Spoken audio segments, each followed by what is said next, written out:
yan, magkaiba sila mga ka-farmers. Ito po yung daanan po ng mag-spray. Ito po yung taniman po nila ng lalaki. Ito, muli naman tayo magbabalik. So update lang po kayo sa aking area po ngayon. So magtatanggal po tayo,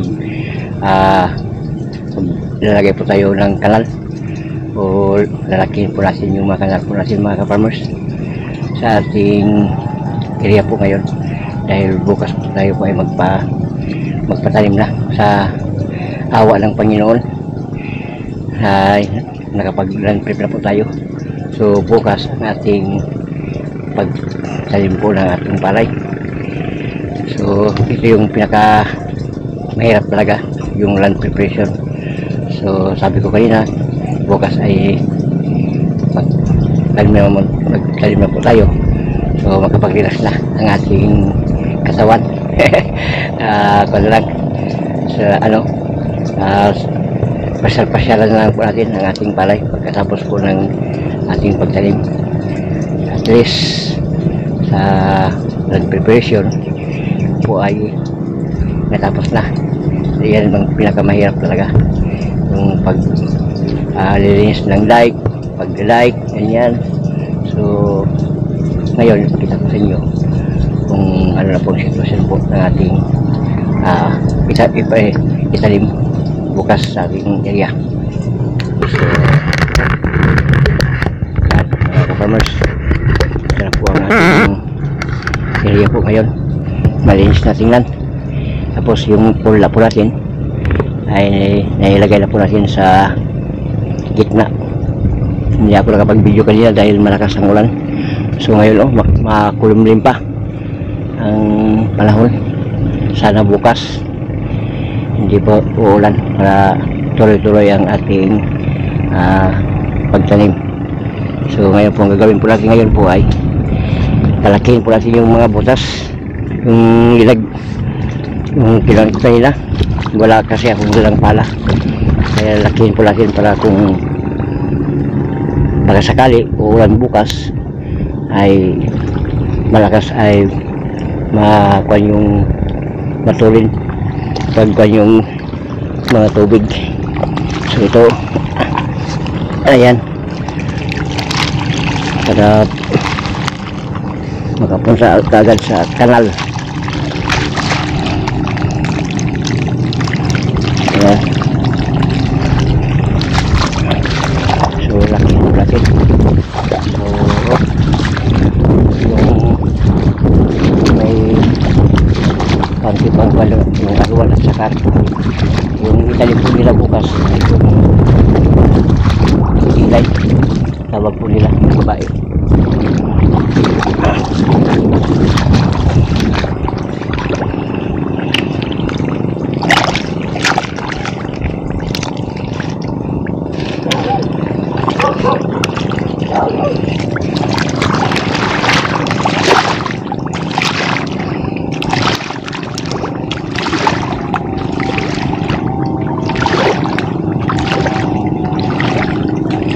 Marami kasing tubig.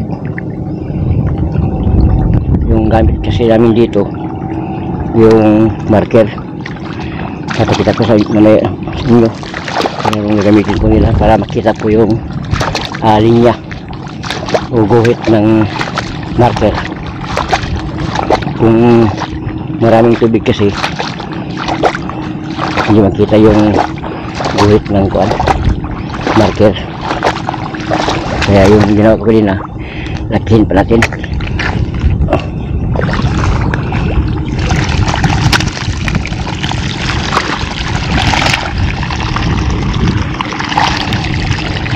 Kahapon nga pala mga ka-farmers ay natapos na po yung isang area po natin. Yun, ito po yung saka ating kasamang magsasaka. Tapos na kanila kahapon. Yung sa atin, yung kalahati na lang, hindi pa po natapos. Igi lang talaga yung mga magsasaka. Ganito talaga ang buhay magsasaka.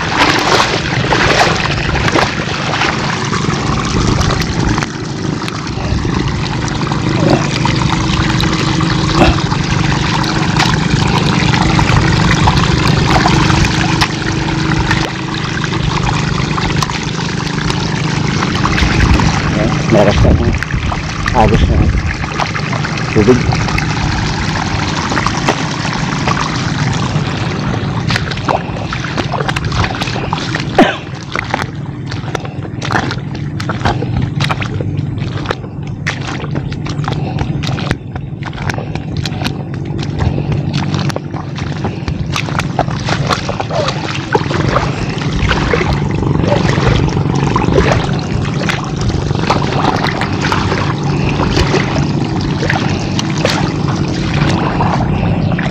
Ganito rin ang sa atin mga kapamers.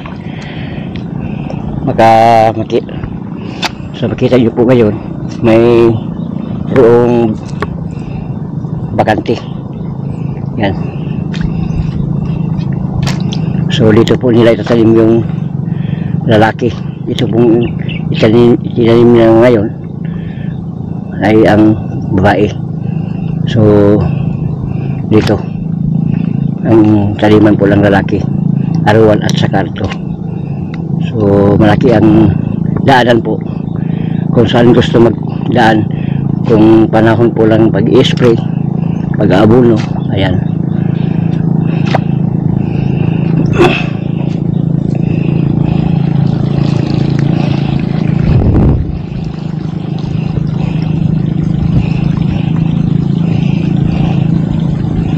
Talaga ang pinakamahirap kapag mag-land prep.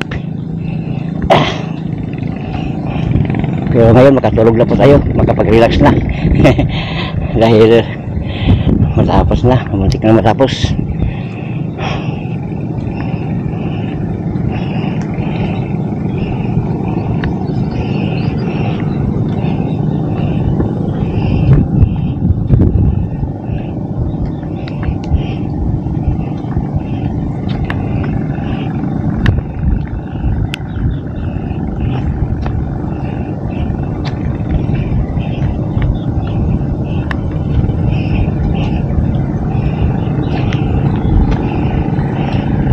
Yan po yung kalahati ng area po natin kahapon na nataniman.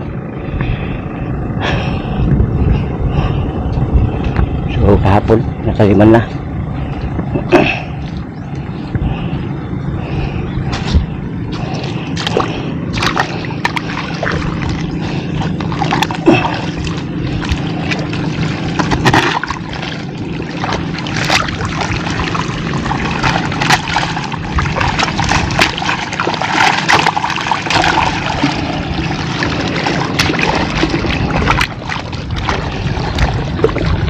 So baka mamaya kung hindi po ito ulan po ay mag-i-spray po tayo ng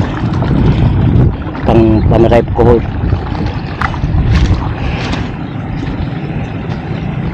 So yan o mga kaparmers, ang gamit po namin iniwan na lang nila dito dahil magtaliman sila bukas.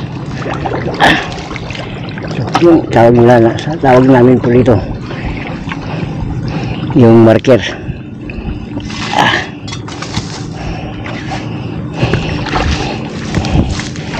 Ayan mga kaparmers,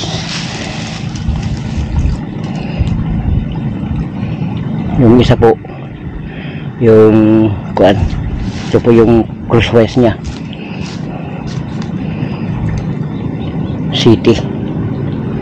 Tapos yung isa po ay para sa one way, yung may bakante po na isa para daanan po ng kuan.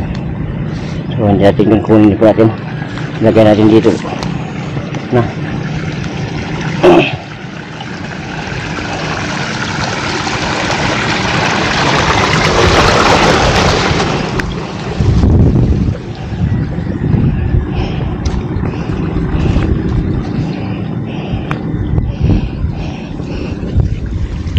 So ayan, magkaiba sila mga ka-farmers.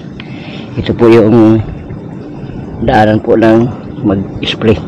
Ito po yung taniman po nila ng lalaki. Ito. Daanan na mag-spray at sila mag-abono. Ayan. Sa dulo. Bawat dulo ito. Ayan bro.